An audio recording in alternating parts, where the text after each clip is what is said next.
Hey friends! Nurtured First is currently running a sale on our most popular course, Parenting Little Kids. You'll get over 35 video lessons, plus bonus lessons on playful parenting and power struggles to help you effectively discipline your children without punishment. Head to the link in the show notes to save 15% this week only. We can't wait to help you.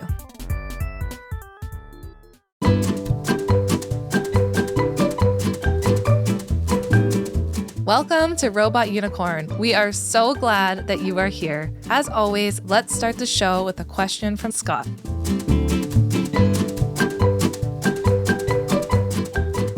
I think today's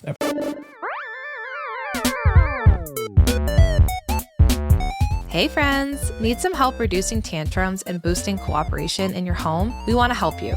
Our company, Nurtured First, is running a sale this week for Family Day on our best-selling parenting course, Parenting Little Kids. Inside this course, you'll get over 35 video lessons covering everything from tantrums, whining, crying, challenging behaviors, sibling fights, and more. Plus, we help you understand your own triggers, and we look at, of course, your childhood experiences at an even deeper level. This course is incredibly comprehensive and covers so many of the topics that we cover on the podcast. Head to the link in the show notes to save 15% this week only. Again, head to the link in the show notes to save 15% on Parenting Little Kids this week.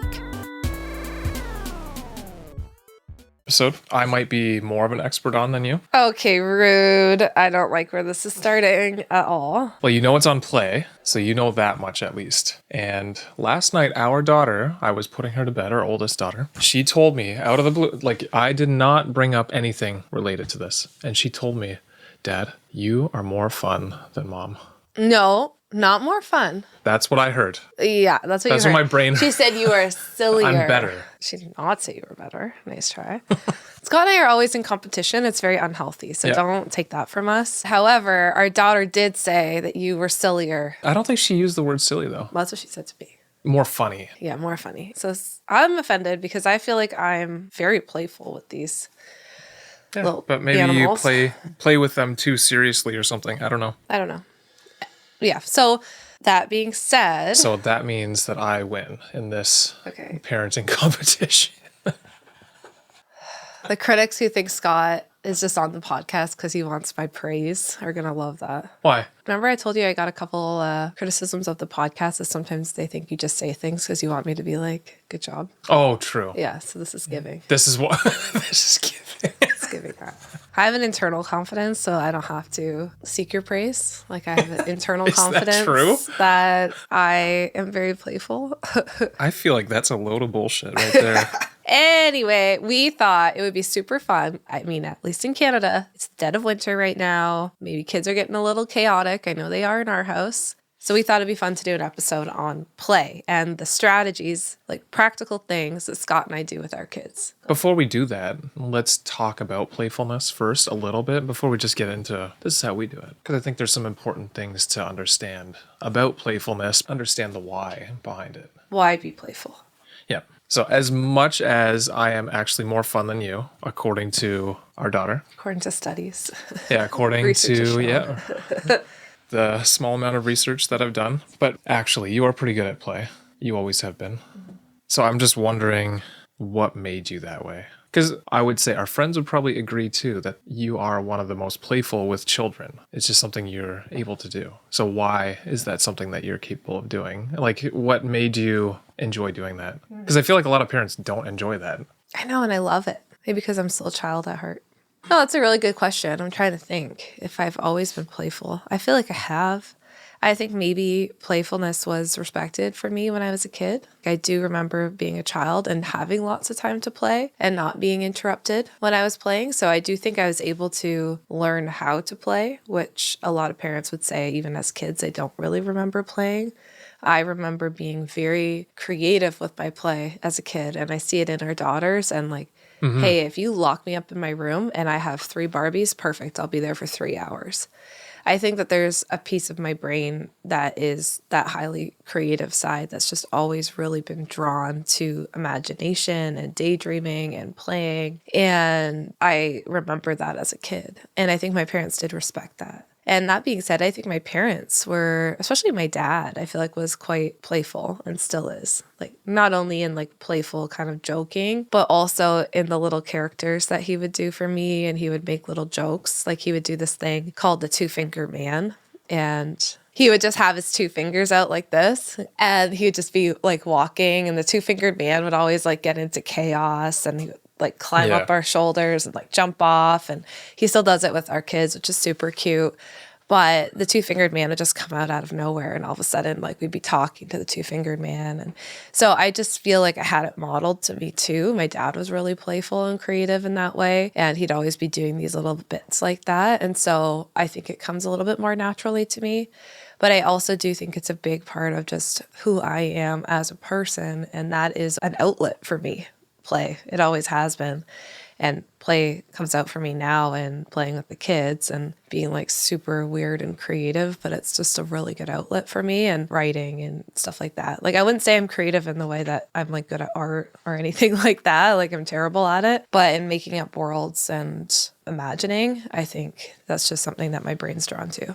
Okay. So I guess at what point then did you figure out that play was so powerful? Because I've seen, or you've explained stories about you use play in a therapy session or something like that, or a puppet or something that I would not expect to have worked. And you're explaining it to me as though, watch, I'll do it for our kids. And then all these things that they weren't sharing before, they're going to share with this inanimate object that I would think would not work. But they just immediately understand that this is play, and all of a sudden it opens up their whole day. And so at what point did you figure out that it was so powerful though? I feel like two things. So this idea that I keep having in my head of like the science and the song. So I feel like I always knew intuitively that play was powerful before I knew the science behind it. For example, I went from being a child to being an oldest sister who had two little brothers. So I still played with them, to being a babysitter. I babysat constantly when I was young, and I was always with kids and I was always playing with them, to going to school, working with kids, to becoming a child therapist, to having my own kids. So that's the other thing when you're saying, like, why are you so playful? I feel like I never stopped playing. Like, I just always had opportunities. I think I just never stopped. Like, I just always have still been with kids. So I've just known intuitively to continue to play. Whereas I think a lot of people don't have that opportunity, right? Like, No, definitely not. They were a child and now they're a parent. And the time in between, they weren't still playing. Right. I never stopped. So that's why I still have the ability to do it, I think, fairly easily. I can see that. That's probably why it's more challenging for me, right? Because I started working at a very early age. And then by high school, I had 3 jobs. Like I was working full-time hours while in high school, trying to save up so I could go to university. So then... And then you went to university. Yeah, and then I had no time to play. And then all of a sudden now, let's say when our daughter's 3, she wants to play with you. And you're like, I haven't played since I was 3. Yeah, like the idea of playing Barbies with her or something like that. That's not something I really do. Whereas I feel for me, like I just have never stopped. So I think my brain has always been in playfulness. Yeah. But now more so because, I mean, through work and then through having my own kids, I feel like it's brought back up the importance of play for me. Okay, so why is play so important though? Yes. Like I understand we want to be playful, and I know the answer to this, but I want you to explain, why is play so important for us as parents or caregivers to be able to do with our kids? So in the early years, play is incredibly important, like we were saying, for little kids, because play is how they learn and how they make sense of the world.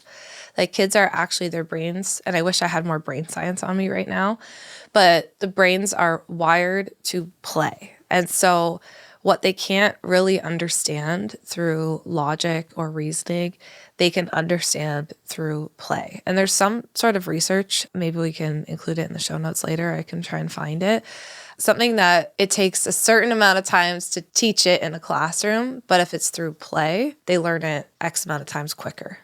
So there is a lot of research to back up that kids actually learn things through play a lot quicker and easier than they'll learn it through, let's say, direct instruction, where I'm just a teacher and they're all sitting at their desk. So play is actually how they learn, and play can be songs, it can be art, it can be imaginary worlds.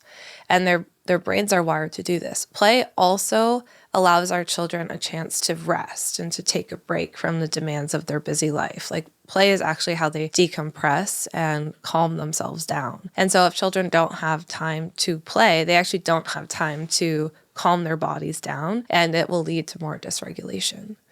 There actually is a lot of talk about how we're kind of losing play right now for kids because of extracurriculars and just busyness in their lives, and also a lot more seat-based work, let's say, in JK and SK, where kids are having less time for just free, open-ended play.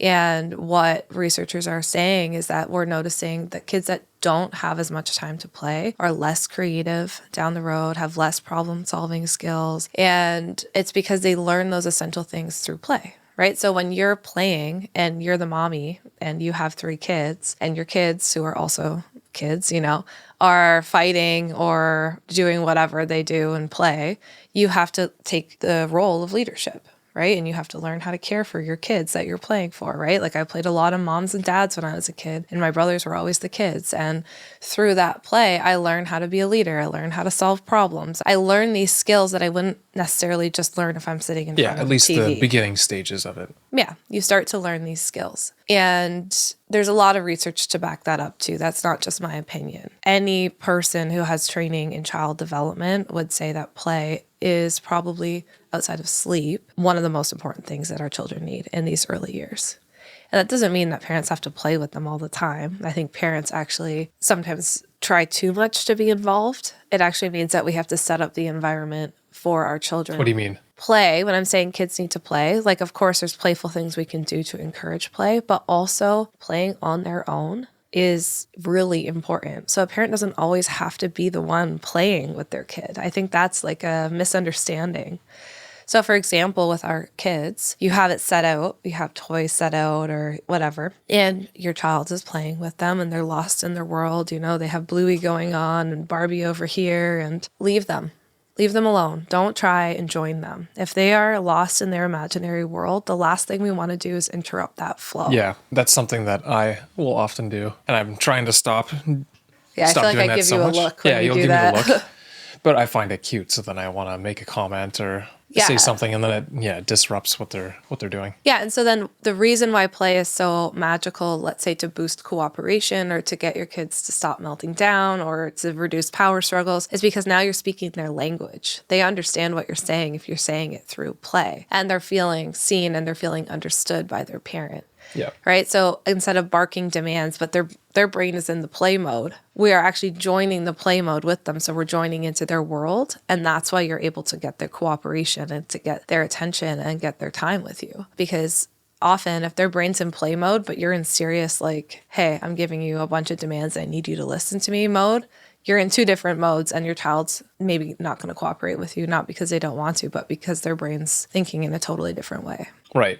Well, that's actually another question that I had. Let's say I'm a parent and I, first of all, struggle with silliness or playfulness. Yeah. Partially because I feel like my child won't take me as seriously anymore. Mm-hmm. So like there's less structure, there's maybe less discipline in that environment. Yeah. What would you say to a parent that says that?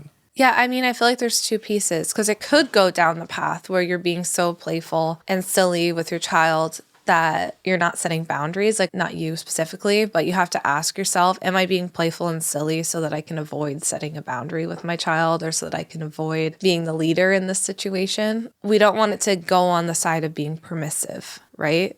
I'm trying to think of an example, like your child's hitting, and you know that if you set a boundary around them hitting their sister, they're going to have a meltdown.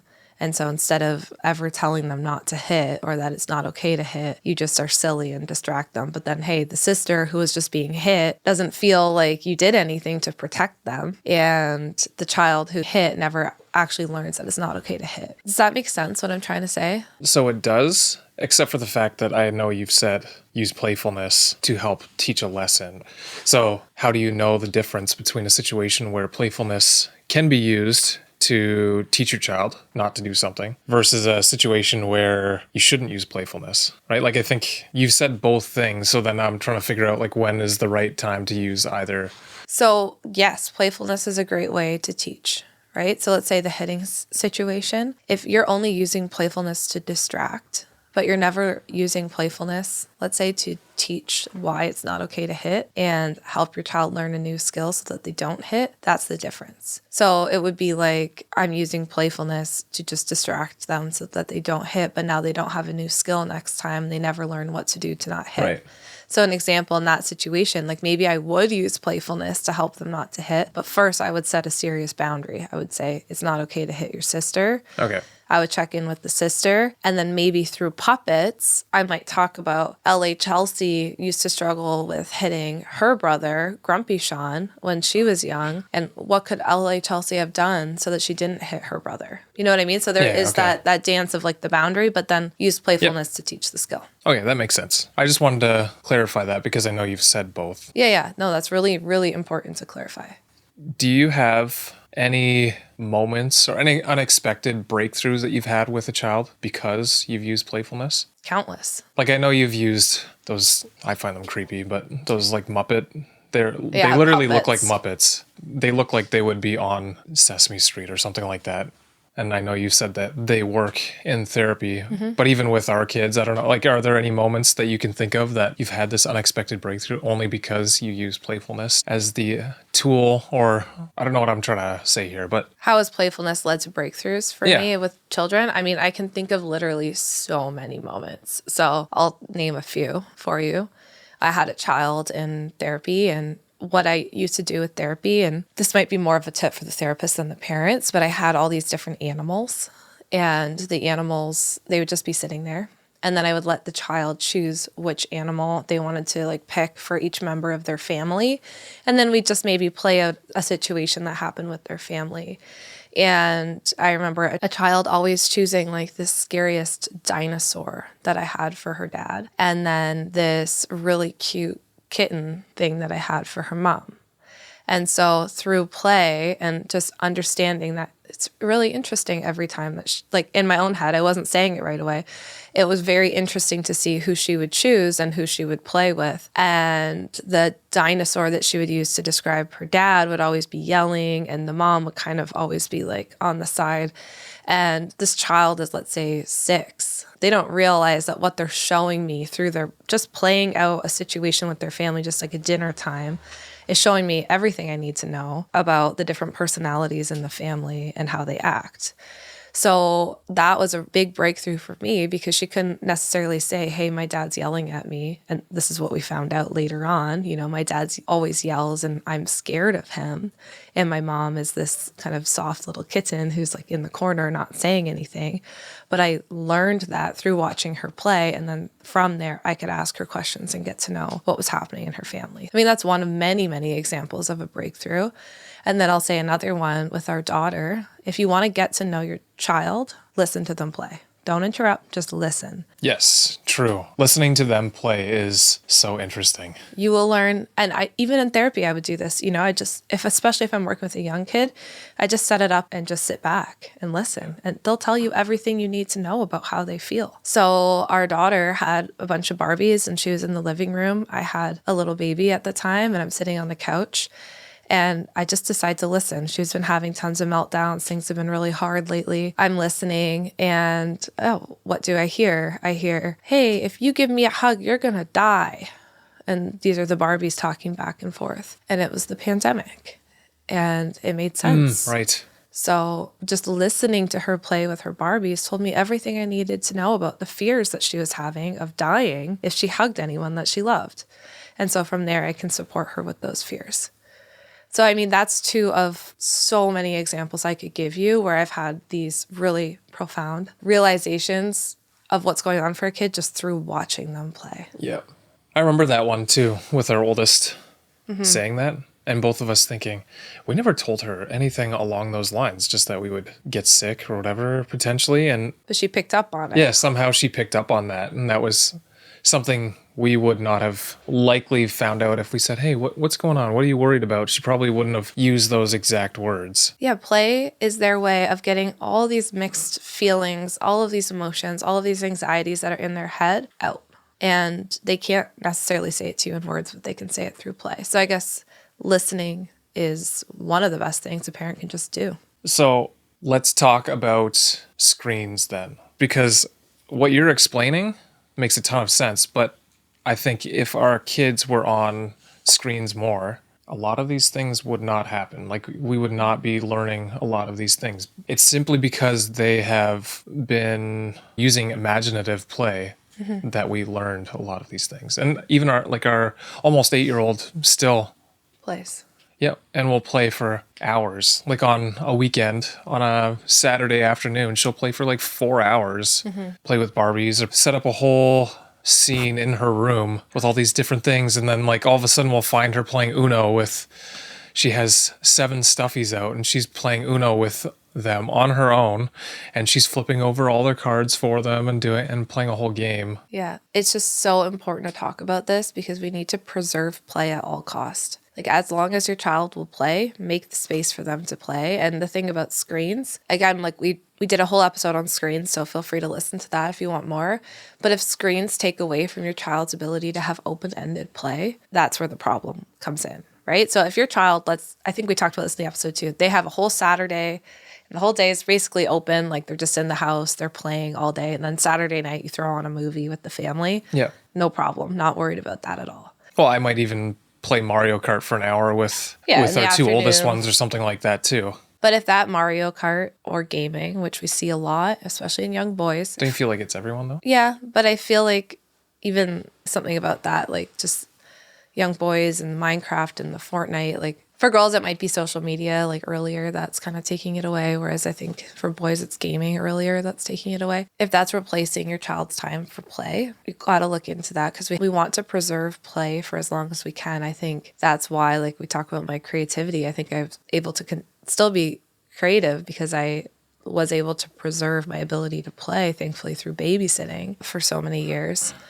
But if screens are taking away from your child's time for open-ended play, or extracurriculars are taking away from your child's time for open-ended play because they're in school all day and then they go to sports at night and then they come home and they only have time for sleep, you probably will be seeing more meltdowns, more big behaviors. They're not having that time to decompress, sort out their emotions, and really rest through play. Yeah. So once again, you can listen to that episode. We think it's important for parents to really consider their screen use with kids. I think that makes sense. Like from what we've seen with our kids, not allowing them to, like, they don't have an iPad or anything like that. Screen time is relatively limited. Yeah. Like, let them be bored. Yeah. I know. Sunday, we were all sick or something like that. Yeah. And our oldest was saying how bored she was. Well, actually, both the 2 oldest ones were saying how bored they were. We're so bored. We're like, great. And then all of a sudden, they came up with this idea that we were going to have a craft show. And we had a 2-hour limit, and we had to come up with crafts, and then we were going to rate the crafts after everyone had made them after the 2 hours. So they came up with that because they were so bored. And then they spent those 2 hours playing with each other, trying to they ended up coming up with a play because that's what they wanted to do with their crafts. So they did some crafts making, they ended up looking like unicorns and fire or something like that. And they wrote a play. And they wrote a whole play. So they had this costumes that they made. And anyways. I just want to note, and maybe you're getting here, but play is important for us as adults too. I think a lot of the work that I do and our team does for adults who are struggling with burnout and they're struggling with depression or anxiety is like, well, where do you play? You know, where's your fun? Can I ask a question? Yeah. I'm raising my hand for those who aren't watching. What's considered play for an adult? Like, is my 3D printing considered play? I would consider play for an adult something that's not done to be productive. You're not specifically trying to get any sort of outcome from it. And it's simply done to have fun and rest. So what that looks like for you might be 3D printing, right? If there's no specific outcome, as soon as you're trying to make money from it, it's not play. And you don't try and make money through 3D printing. But I think that's like a problem that a lot of people have, is that they do something for play, for fun, right? Like, let's say you like to make things with your hands, like you like to build things. And so you start building things for your house and you're just building random things. It's so fun. It's your outlet. All of a sudden you're like, hey, I should actually start like a little business where I sell these tables that I'm building. All of a sudden it's not play because now you're doing it for business. And that's what happens to so many people. They do the thing that was playful for them and they make it into their job. this has happened to me and I've had to kind of figure this out, right? And they make it into their job and now all of a sudden it's not play, but now they don't have that outlet. And I think it leads to a lot of burnout because the thing that was once fun is now your job. And now I don't have that fun thing to do, but I actually need that fun thing to do so that I can rest. And now all I do is try and be productive, and it could lead to a lot of burnout. So that's what I'd say. If 3D printing for you doesn't feel like I have to be productive, I have to sell things. Well, selling things has nothing to do. Like, that is the last thing on my mind with any of that stuff. But the idea of productivity, I feel like that's never not in my mind. Yeah.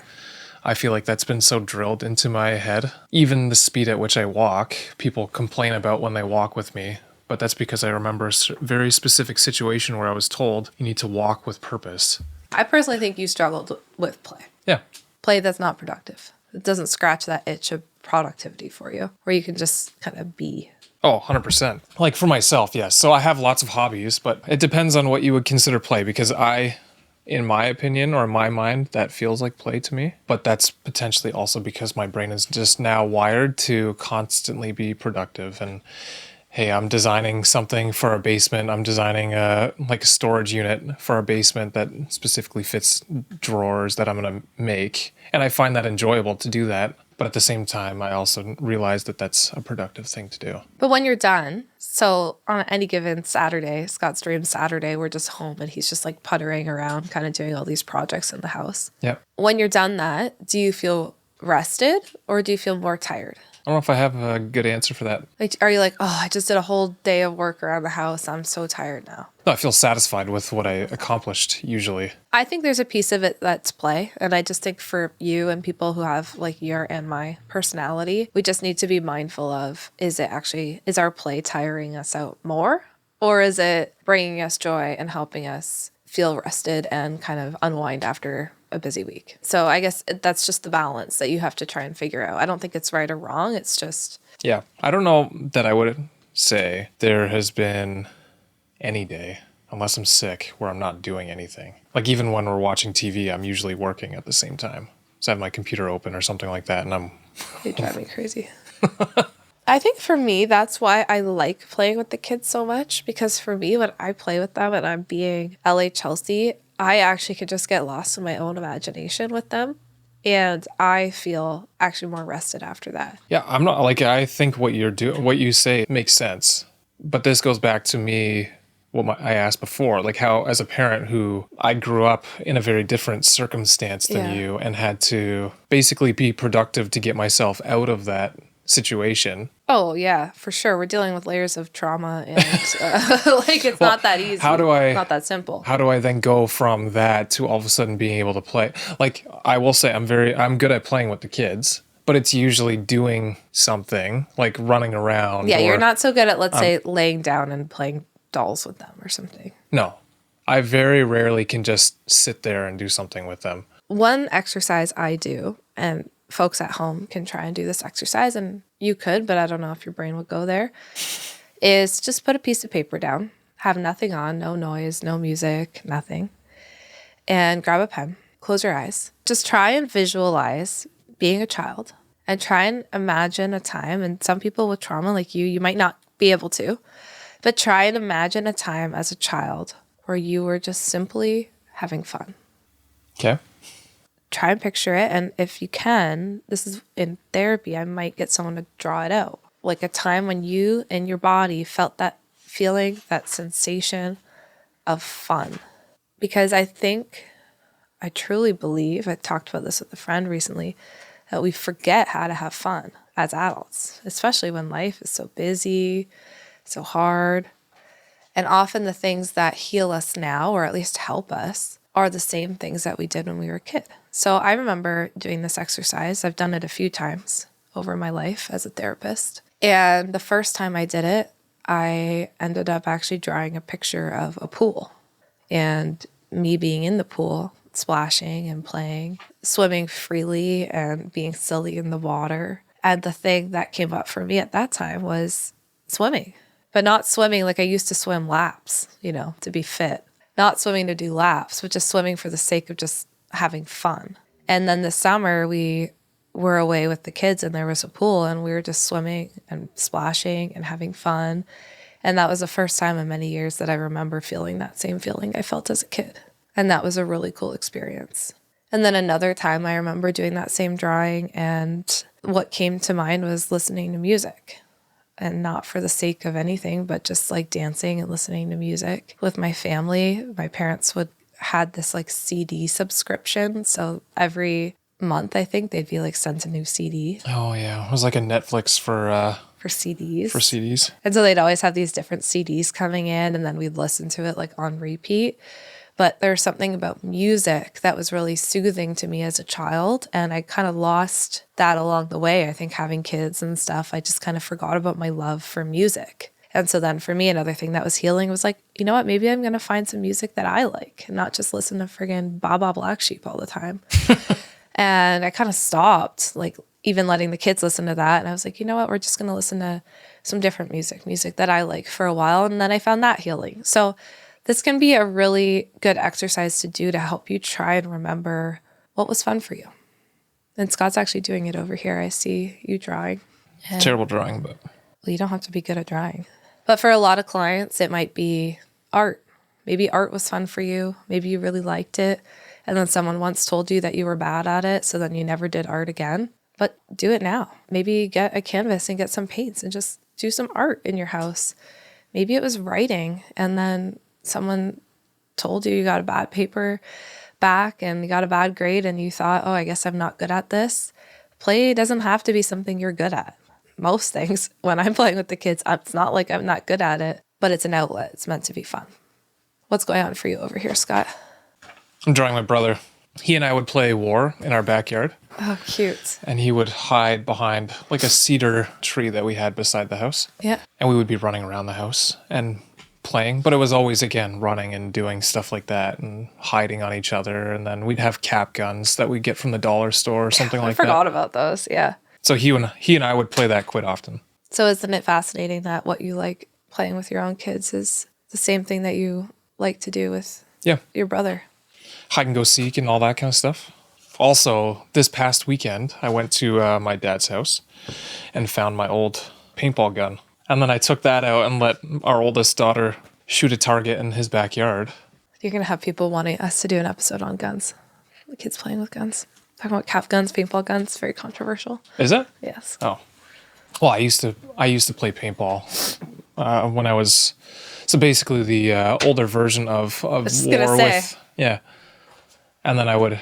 Again, it was a lot of running around. I would play paintball, not every weekend, but probably every other weekend in high school. So we found that back, and then our oldest daughter was trying it, and she's like, ooh. And she loved how the paint splattered over... my dad has a fire pit in the backyard, so she was shooting his fire pit. Isn't that fascinating, though? Like, the first memory that pops up for you is just running and chasing your brother, like, having fun outside. And isn't that the exact same thing that brings you the most joy with our kids? Yeah, that would be the thing that I would do now. Like, going sledding is right now. That's play. Yeah, that's true. I think you have I think you have more play than you think. Well, no, like I said at the beginning, I am more fun than you. But if you're talking about play for myself, I don't know that I do that much of that. Yeah, but sometimes doing it with the kids is doing it for yourself. Yeah, right. Right? So I think that's the other misconception, is that play has to be this thing that you do on your own. But I don't agree. I think sometimes doing it with your kids can be just as healing. But again, I feel like there are people out there. Like, let's say I'm a parent that just doesn't want to do any of that. Doesn't have time for that. Doesn't have, I don't know, they don't want to go sledding. Yeah. Or they don't want to do puppets like you do. Or you got to find what works for you. If that's you, truly try that exercise. Like you see, Scott just did it. Didn't take too long. No. And truly try that exercise and then ask yourself, how can I incorporate that? So whatever that is, maybe it is swimming. You're like, just swimming resonates with me. I'm like, okay, well then maybe you take your kids to even one child to the pool once a month or something like that. And you just splash around and swim. So find whatever that was for you. And for me, as a kid, it was a lot of playing Barbies. It was a lot of writing plays and doing songs. And so when our kids want to do that, of course, I'm like keen to do it because that was all the stuff I liked. And as a kid, I didn't really like the rough and tumble play. I didn't really like chase or anything like that, but you did. And so that's why you're that dad who likes to do those things. So you just got to figure out what works for you and what your play personality. Oh, yuck. Trademark. No, I'm just kidding. I literally just made that up on the spot. Trademark. What your play personality is. So I have two last things that I want to talk about with you. The first is, what types of activities do you do? Mm-hmm. And can you think of the different things that I do? What? I didn't write those down. So. Oh, you didn't? And then on top of that, what would you recommend for different, like parents that are playful versus parents that are not playful? Because just saying like find what works for you, I feel like is not that practical. Well, I think to start with the visualization exercise, if you can, just so that you can kind of understand where you found your fun when you were a child. And I'd love to see your pictures. So, send them to me. I would say start there if you can get there. If you can't get there, that's fine. And then I would say the other thing is see playfulness as a skill. A lot of parents, especially the ones who tried the puppet, which I'll talk about that first, said, I literally thought I was going to feel crazy, Jess, because I've never been playful before. And just know you're going to feel ridiculous. But guess what? Your kids are going to love that because they are ridiculous all the time. Mm-hmm. So let yourself feel ridiculous. Let yourself feel silly and a little out of control. And notice how that feels more comfortable over time. Because the first time you do it, you're just going to be embarrassed. And you might feel like, oh my goodness, who does this? To be honest, I'm usually embarrassed for you. Yeah, exactly. But over time, and you build your playfulness skill, it will feel more natural. So again, like don't expect it to feel natural the first time you do it. Expect that you're going to feel a little ridiculous, but just know that that's okay. And then try a couple different things. So I'll give you kind of a range of things that you can try, like that I like, and then we'll talk about some of the things that you like. Like, so something that's so simple and is not necessarily going to make you feel silly. Let's say bath time is a struggle for your kids and they just hate the bath every single night. Well, guess what? The bathroom can become a spa and kids love spas. So do they? How do they even know what a spa is? Well, we tell them what a spa is, right? Oh my goodness. I went to the spa once. It was so fancy. They had a candle lit and there was music going on and it was so fancy. And your kids are like, oh, I must have this fancy thing. You go, so tonight we're not doing bubble bath time. We're doing a spa. And then you simply light a single candle. Yeah. Didn't you just light a tea light? I just lit a tea light. I did this recently, right? This is something that doesn't involve a ton of like silly energy from you. You're just changing the thing that you're already doing, the bubble bath, and you're turning it into something that's really cool. So maybe you dim the lights in your bathroom, if that's a possibility, set up a candle or two, grab your phone, stick on Spotify or whatever, put some calming music on, but don't let your kids in. They don't see it yet. You fill up the bubble bath, you make it really bubbly, extra bubbles that night, and then you make them line up at the door or however many kids you have, and you say, okay, welcome. You make a new name for yourself. I'm not Jessica anymore. I'm Mrs. Sunshine or something. I don't know. Hi, I'm Mrs. Sunshine, and I have to welcome you to my spa. In the spa, we're very quiet, very mindful here. And then I give them a warm cloth that I've already heated up in the bath water, and they come in, we get undressed to go in the tub. And all of a sudden, now it's not a power struggle. Of course I want to be at the spa, right? So that's like one very simple thing that you can do that all of a sudden this was going to be some power struggle. And now it's this whole event that your kids are desperate to do. And all you did was like light a candle and dim the lights. Like it's so simple. So that's like a way that you can be playful with your kids without going over the top, feeling silly. I mean, a very, very similar thing is you can just play hairdresser. Like your child doesn't want to get their hair done. No problem. Let me call the hairdresser. And then I call you over, and you have some hairdresser name. And this is, Scotty. He's Scotty, gross. You just have to be silly about it. The kids would be like, Scotty. Dad's name is Scott. And now you were calling him Scotty. It's so funny. And Scotty's going to be your hairdresser today. I specifically called him in because I knew you girls were having a hard day with your hair. And I gave him this very special hairbrush, right? Now, all of a sudden, you're doing the exact same thing. You were going to do their hair anyway before school, but now it's fun. It's playful. I'll give you one more like that I've done recently. Kids were struggling to brush their teeth at night. No problem. The toothbrush is actually a magic wand. So the faster you brush your teeth, the longer you brush your teeth, you actually turn into a magical princess. And they're like, what? Yeah, it's crazy, girls. If you keep brushing your teeth, you will turn into a princess. And they go, oh, okay. And so they're brush for their teeth. And I'm sitting there like, I can't believe it's actually happening. I'm pretending to just be in absolute shock. I'm like, it's happening. Yeah, and they're looking in the mirror at you. And they're looking in the mirror. Or a mirror. And it doesn't matter that they're not turning into a princess because we're in imagination land. Anything goes. I will say that they don't even bring up the fact that they turn into a princess anymore, but they desperately want to brush their teeth now. Yeah, we have totally changed their relationship with teeth brushing based on the magical wand as a toothbrush trick. And now they beg us to brush their teeth and they decide what they turn into. And they turn into it for 3-4 minutes and then they forget. So it's been a frog, it's been a horse, it's been a princess. But the magical wand is the toothbrush, and every night it's something different. These are very simple things you can do. It's just your normal day-to-day activities. And you just try and imagine, how can I make this fun? And now all of a sudden you're reducing power struggles and connecting with your kids. Yeah. But then you could go a different level. And this is where Scott and I go sometimes in our own unique way.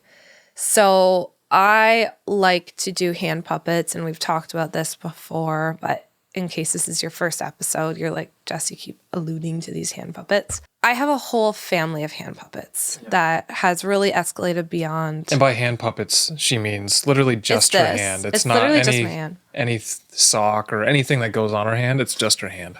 I'm busy. I like to keep it simple. I'm not going to go out and buy a whole bunch of hand puppets. It's literally just my hand and various shapes in my hand. So we've got Grumpy Sean, who's kind of where it started. We have Grandma, who doesn't have any teeth, who looks like that. Who do we have? LA Chelsea. She kind of just looks the same too, but she has a different voice.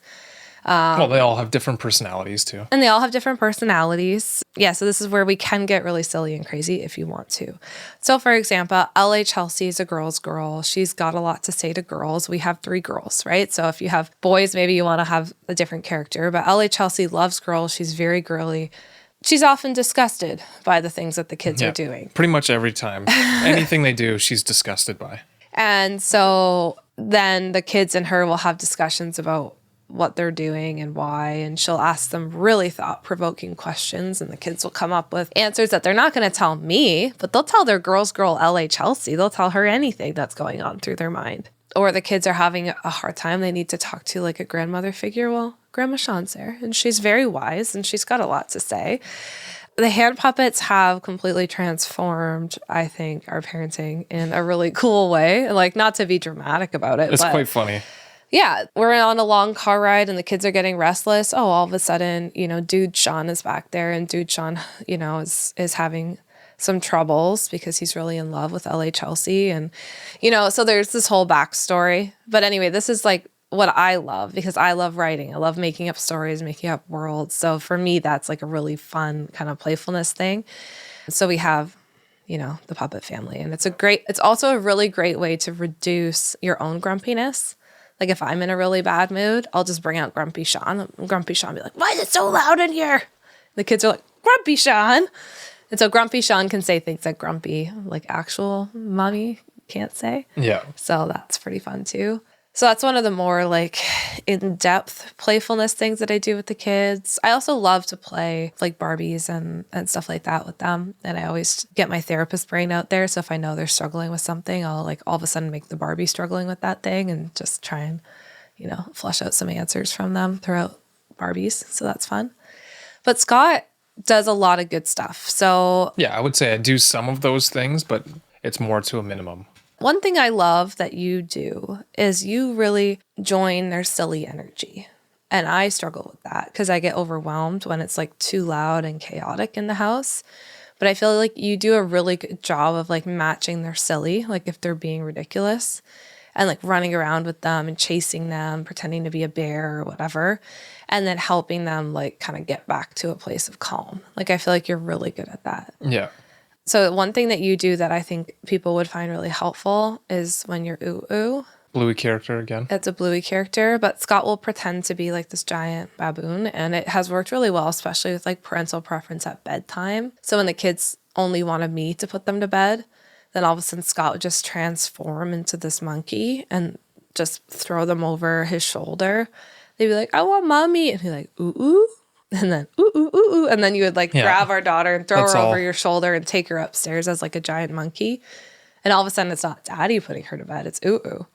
And then eventually you're not ooh, ooh anymore. But by then she's totally forgot that she was desperate for me to put her to bed. Yeah. So and sometimes I just play the game sack of potatoes and I throw them over my shoulder like a sack of potatoes and bring them upstairs. And they, even something as simple as that, they like. Yeah. I would say all of the things that I'm more playful, the way I play is through something that's active. Yeah, you're a lot more active, like roughhousing with them and stuff. Yeah. Roughhousing. So we'll like wrestle or pretend karate or something like that. Or we'll go sledding, which you don't really care for as much, but I love doing that. Scott likes to do all the things that overstimulate me to like the max degree. So typically when he's playing with the kids is when I disappear and go isolate myself in the bedroom. Yep. What else do I do? So we're very different. Oh, like during the summer, or spring, summer, and fall, I'll be the one that goes biking with them or hiking. I mean, you'll do hiking too. I'll do hiking too. But it's all the active stuff that I do with them. Yeah, you're very active. You'd be more like, I'm going to pick you up, pretend you're in an airplane and like bring you into your bed, or I'm going to be ooh ooh and be this giant monkey or carry you upstairs, or I'm going to chase you around the house and pretend like I'm going to eat you and get out all their energy that way. And that's like really important too. Kids need that kind of active playfulness as well. And I notice how much more bonded the kids are to you when you do stuff like that. Yeah. But I will say something I've noticed, I think you've done this a few times, is the books and candles. Oh, yep. So it's maybe not playfulness, but just a really nice bonding activity that you do with the kids. And you tend to do that when you notice they're feeling a little disconnected from you. So you can describe that. I will plan far ahead of time with them, like earlier in the day, if I've noticed that they're wanting you more than me or they're sad or something like that. I will tell them ahead of time, tonight, before you go to bed, a little bit early, we're going to get ready. And then after we've gotten ready for bed, we're going to go down to the dining room and we're going to turn off all the lights on the main level. And we're going to light a whole bunch of candles and we're going to read books in the candlelight. And that's like the best possible thing for them. They love that for some reason. I feel like you throw on a candle. Like that's another hack that I have, is you just throw on a candle, like dinner. My parents used to do this where all of a sudden we're having like fancy dinner and they would just put candles on and turn off the lights and boom, all of a sudden dinner is fancy and it's like the coolest thing. You can literally ever. put 5 tea lights on and that's the fanciest thing to them. Yeah, exactly. And I remember my parents doing that and being like, oh, it's like a fancy dinner night. Like it's the coolest thing in the world, right? And now I see it. I'm like, oh, literally it was like pizza by candlelight. So just lighting a candle, it's like so often it's the simple things. And that's not you being passive. It's you just speaking your child's language, and that bonds you to your child. It makes you feel closer and more attached, which will help them listen to you when you're not being playful. So it actually is like, it doesn't even just help in the moment. It helps you connect with your child on this deeper level, and it will help you throughout the rest of your day. Yeah, and I mean to the parents that think or feel that if you're too playful, then all of a sudden that the amount of structure or discipline goes away. I think it just takes your child a few minutes to get out of that. That's the energy that they're in, the mindset that they're in. So they have to change from that. It's not as though it's always like that. Yeah. And one thing, I think I was talking about you being really good at this. I think I'm like decent at this too, but it's taking their silly energy, joining it. Like you have to pretty much mirror their emotions in order to join their world. But then once you've got them, once you're mirroring them, you can take the lead and slowly mirror them back to calm. Yeah. I do that at bedtime like almost every night. Like we go crazy, like everyone's silly, we're wild, and I'm joining their silly energy and we're being whatever, magical wands princesses, the whole toothbrush thing. And then I have them. I know I've got them connected with me, and then I'll slowly move my energy to like a calmer, okay, now we're going to go into bed and let's say goodnight to Mr. Hops, like little frog, you know. And then as I move myself to calm, because they're already joined with me, then they move themselves to calm too. And so I think sometimes we forget that to get them to calm, we first have to join their energy and connect with them, and then we can move them there. Right. The last thing I wanted to mention was I think one thing that I'm very good at is not taking myself too seriously around the kids. Oh, yeah, you can't. Right? Like I think some parents might be He's a little the too father serious. authority figure. Yeah.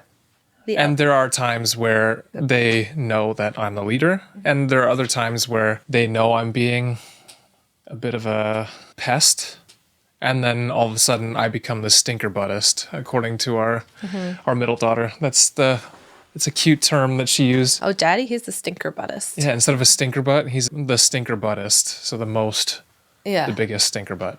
But I do notice that, especially I would say in the last year and a half, you've become much sillier with the kids. Yeah, I mean, before that, there was some other things going on in our life that Yeah, exactly. Like our was distracting. Stress has decreased, you're home more, like all that kind of stuff. And I notice that your connection with the kids is stronger than ever, especially with the silliness. Like especially in one of our kids who maybe gravitates more towards me. But I find when you engage her in silliness, like she's not that she was not warmed up to you, but I feel like her connection with you is so much stronger now. Yeah. And it went from her only wanting you to put her to bed to now she told me last night that it was your turn to put her to bed. Yeah. But then tomorrow, I want daddy, you to put me to bed. Yeah, exactly. And it used to be like, if it wasn't mommy, it was tears, meltdown, huge struggle. And I think the way that you won her over was through playfulness. Yeah, for sure. Yeah. I saw how well that worked. So that's like maybe a really nice note to end it on. Like if you are feeling this disconnection from one of your kids or any of your, or your child in general, see how you can connect with them through play. It might feel uncomfortable and there might be some tears. Like when you started being playful with her, she still wanted mommy. Yep. But over time, you built this trust.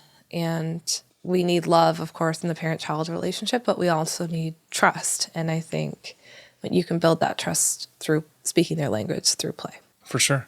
This discussion has made me think that we need to create a few freebies on our website that just like some playfulness ideas or prompts. Mm-hmm. Yeah, I have tons of Instagram posts on it, but it would be nice to maybe just have some prompts, some easy things. Oh, we can create some blog posts or some freebies or something. Yeah, we do have our playfulness toolkit, which is great. Yeah, right. Yep. Yeah. Great. Well, thanks so much for joining us. This was super fun. I really enjoyed this episode, and I hope you did too. Definitely let Scott and I know if you're trying some of these tools, and if you do the visualization, would love to see pictures, and we'll talk to you next week. Hey friends, thank you so much for listening to today's episode. We are glad that you are here.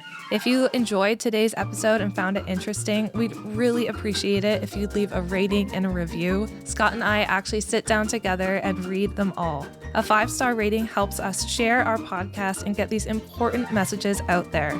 Thank you so much for listening, and we can't wait to talk to you again next time.